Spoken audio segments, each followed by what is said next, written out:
तो दोस्तों आज हो गया 16 जनवरी 2021। बिहार समेत देश दुनिया के बड़ी और ताज़ा समाचार लेके आए सिर्फ आपके लिए। चलिए फटाफट खबर शुरू करते हैं। उससे पहले चैनल को अब तक सब्सक्राइब ना किया हो तो फटाफट चैनल को सब्सक्राइब कर दे, लाइक कर दे, शेयर कर दे, ताकि इसी तरह की खबर आप हर रोज देख सके। चलिए शुरू करते हैं आज की पहली बड़ी खबर।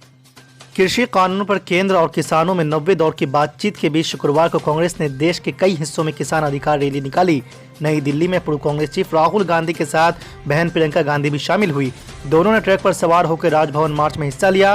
रैली के दौरान राहुल और प्रियंका गांधी उन सांसदों से भी मिले जो जंतर मंतर पर बैठकर 3 कृषि कानून का विरोध कर रहे थे। आपको बता दें कि समाचार एजेंसी पीटीआई भाषा के मुताबिक राहुल गांधी ने दिल्ली से राजभवन के बाहर प्रदर्शन का नेतृत्व करते हुए कहा है कि कृषि कानून किसानों की मदद करने के लिए नहीं बल्कि उनको खत्म करने के लिए है। भाजपा सरकार को कृषि कानून वापस लेने ही होंगे। कानूनों को रद्द किए जाने तक कांग्रेस चुप नहीं बैठेगी। आपको बता दें कि राहुल गांधी ने कहा है कि देश की आज़ादी अंबानी अडानी ने नहीं, किसान ने अपने खून से दी है। जिस दिन खास सुरक्षा चली जाएगी उस दिन देश की आज़ादी चली जाएगी। हिंदुस्तान की सरकार को ये बात नहीं समझ आ रही है, पर किसान अब ये बात समझ गए हैं। आज की दूसरी बड़ी खबर। 3 केंद्रीय मंत्रियों के साथ शुक्रवार को हुई 90 दौर की बातचीत में प्रदर्शनकारी किसान 3 नए विवादित कृषि कानून को निरस्त करने की अपनी मांग पर अड़े रहे, जबकि सरकार ने किसान नेताओं से उनके रुख में नरमी दिखाने की अपील की है और कानून में जरूरी संशोधन के संबंध अपनी इच्छा जताई है। इस दौर की वार्ता के अंत में दोनों पक्षों ने तय किया कि अगली बैठक 19 जनवरी को होगी। आपको बता दें, किसानों के साथ बैठक करने के बाद कृषि मंत्री नरेंद्र सिंह तोमर ने कहा है कि किसान यूनियन के साथ आज बातचीत सौहार्दपूर्ण माहौल में हुई है। तीनों कानूनों और आवश्यक वस्तु अधिनियम पर चर्चा हुई है। हमारी ओर से सभी शंकाओं को दूर करने की कोशिश की गई है, लेकिन चर्चा निर्णायक मोड़ पर नहीं पहुंच पाई। 19 जनवरी को अगली बैठक का फैसला लिया गया है। आपको बता दें, कृषि मंत्री नरेंद्र सिंह तोमर ने कांग्रेस पार्टी पर निशाना साधा है। तोमर ने कहा कि राहुल गांधी के बयानों और कार्यों पर कांग्रेस पार्टी हंसती है। मैं उन्हें बताना चाहता हूं कि 2019 के अपने चुनावी घोषणा पत्र में कांग्रेस ने वादा किया था कि वो इसमें सुधार लाएंगे। अगर उसे याद नहीं है तो उसे फिर से घोषणा पत्र पढ़ना चाहिए। आज की तीसरी बड़ी खबर। आम आदमी पार्टी नेता और दिल्ली के मालवीय नगर सीट से विधायक सोमनाथ भारती को सुल्तानपुर के एमपी एमएलए विशेष अदालत से शुक्रवार को जमानत मिल गई है। इसके बावजूद उन्हें अभी जेल में ही रहना होगा। सीएम योगी आदित्यनाथ और यूपी के अस्पतालों पर आपत्तिजनक टिप्पणी मामले में सोमनाथ भारती के खिलाफ रायबरेली और अमेठी में 2 केस दर्ज हुए थे। इनमें से एक में उन्हें जमानत मिली है। उनके खिलाफ दर्ज दूसरे मामले की सुनवाई शनिवार को होगी। तब तक सोमनाथ भारती को जेल में ही रहना होगा। कोर्ट में सोमनाथ भारती के मामले की पैरवी करने वाले वकील रुद्र प्रताप सिंह ने बताया है कि न्यायालय ने निजी मुचलके पर केस में इस शर्त के साथ उन्हें जमानत दे दी है कि गवाहों को धमकाने का प्रयास नहीं करेंगे और सुनवाई के दौरान कोर्ट में मौजूद रहेंगे। रिपोर्ट्स के मुताबिक 11 जनवरी को सोमनाथ भारती रायबरेली गेस्ट हाउस से निकलकर एक सरकारी प्राइमरी स्कूल का निरीक्षण करने जा रहे थे, तभी पुलिस ने उन्हें रोक दिया था। इसके बाद सोमनाथ भारती की पुलिस वालों से काफी तीखी बहस हुई थी। इसी दौरान एक युवक ने सोमनाथ भारती पर स्याही भी फेंक दी थी। आज की चौथी बड़ी खबर। नेता प्रतिपक्ष तेजस्वी यादव ने राज्य सरकार पर अपराधियों के सामने सरेंडर करने का आरोप लगाया है। शुक्रवार को ट्वीट करते हुए तेजस्वी यादव ने कहा है कि यह दुर्भाग्यपूर्ण है कि सरकार अपराधियों के समक्ष सरेंडर कर चुकी है। तेजस्वी यादव ने सरकार पर तंज कसते हुए बिहार के लोगों से अपील किया है कि सावधानी पूर्वक घर से बाहर निकलिए। आरोप लगाया कि बिहार में विधि व्यवस्था समाप्त हो चुकी है। अपराधी कभी भी कहीं भी तांडव कर रहे हैं, किसी को भी लूट अपहरण कर गोली मार देते हैं। हकीकत है कि अधिकारी किसी की नहीं सुन रहे हैं। अधिकारी जनप्रतिनिधियों का फोन नहीं उठाते। आरोप लगाया कि भ्रष्टाचार चरम पर है। जोड़ तोड़ की सरकार अपना अपना हिस्सा बांटकर गहरी निंद्रा में है। यही कारण है कि बिहार में अब लोगों को घर में भी डर लगने लगा है। सरकार और पुलिस लोगों की हिफाजत करने में फेल हो गई है। मुख्यमंत्री समीक्षा बैठक कर रहे हैं, पर इसका कोई फलाफल नहीं निकल रहा है। आज की 5वीं बड़ी खबर। इमाम नेता असदुद्दीन ओवैसी के उत्तर प्रदेश दौरे से राज्य की सियासत गर्मा गई है। भाजपा सांसद साक्षी महाराज के असदुद्दीन ओवैसी से भाजपा को मदद मिलने के बयान से भाजपा ने पूरी तरह से दूरी बना ली है। पार्टी के वरिष्ठ नेता और केंद्रीय मंत्री मुख्तार अब्बास नकवी ने 2 टूक कहा है कि भाजपा को जनता जिता रही है, कोई बी टीम, सी टीम, डी टीम नहीं जिता रही है। भाजपा के साथ जनता है और इसी वजह से वो देश में चुनाव जीत रही है।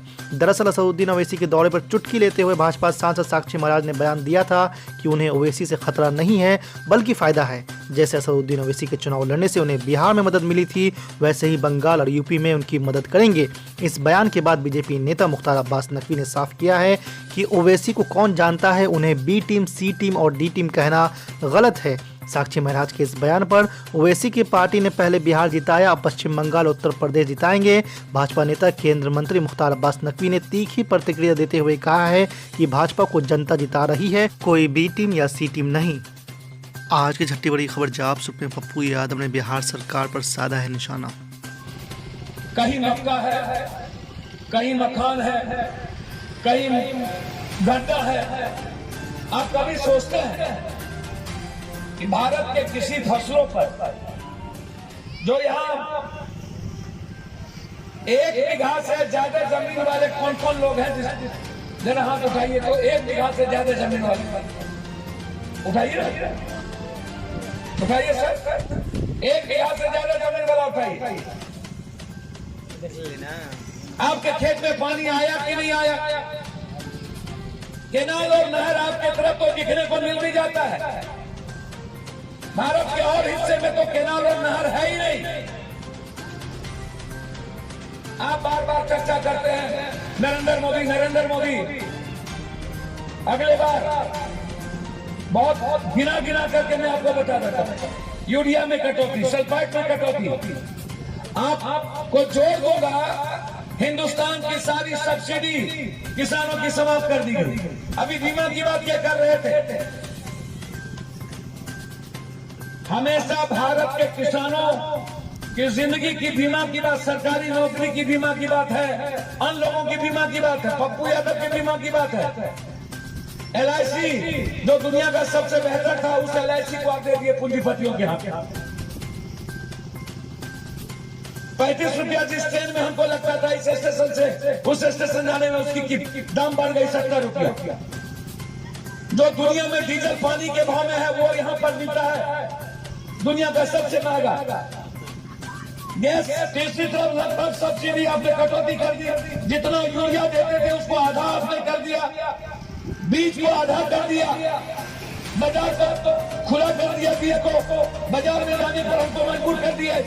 गांव में जो कल खाद भंडारण था सरकार का, वो फिनिश हो गया। अब मैं बाजार जाता हूँ, बाजार कौन सा बीज देता है? अब आप थोड़ी सी बात आप समझिए। जैसे हमारे ललन बाबू ने बात की पशुपालन की, भारत सबसे ज्यादा आधारित है पशुपालन पर। लेकिन क्या है, एक गाय आपके यहाँ ज्यादा से ज्यादा 10 लीटर दूध, 9 लीटर दूध, 8 लीटर दूध बहुत ज्यादा दे देगा, तो 12 क्रॉस नहीं करता। यही गाय डेनमार्क में 85 लीटर 90 लीटर दूध देता है।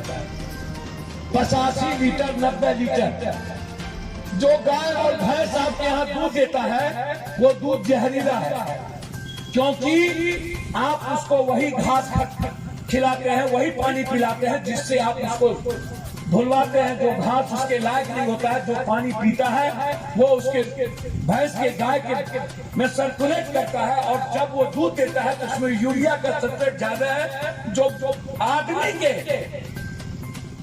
के लिए सबसे खतरा है। आप बार बार चर्चा करते हैं नरेंद्र मोदी, नरेंद्र मोदी। अगले बार बहुत गिना गिना करके मैं आपको बता देता हूं, यूरिया में कटौती, सल्फाइड में कटौती। आपको जोड़ दूंगा, हिंदुस्तान की सारी सब्सिडी किसानों की समाप्त कर दी गई। अभी बीमा की बात क्या कर रहे थे? हमेशा भारत के किसानों की जिंदगी की बीमा की बात, सरकारी नौकरी की बीमा की बात है, अन्य लोगों की बीमा की बात है, पप्पू यादव की बीमा की बात है।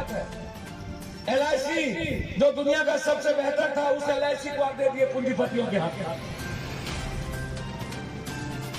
35 रुपया जिस ट्रेन में हमको लगता था इस स्टेशन से उस स्टेशन जाने में, उसकी दाम बढ़ गई 70 रुपया। जो दुनिया में डीजल पानी के भाव में है, वो यहाँ पर मिलता है दुनिया का सबसे महंगा।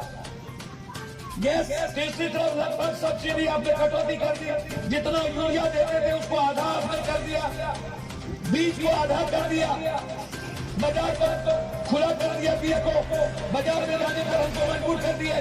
गांव में जो कल खाद भंडारण था सरकार का, वो फिनिश हो गया। अब मैं बाजार जाता हूँ, बाजार कौन सा बीज देता है? अब आप थोड़ी सी बात आप समझिए, जैसे हमारे ललन बाबू ने बात की पशुपालन की। भारत सबसे ज्यादा आधारित है पशुपालन पर, लेकिन क्या है, एक गाय आपके यहाँ ज्यादा से ज्यादा 10 लीटर दूध, 9 लीटर दूध, 8 लीटर दूध बहुत ज्यादा दे देगा, तो 12 क्रॉस नहीं करेगा।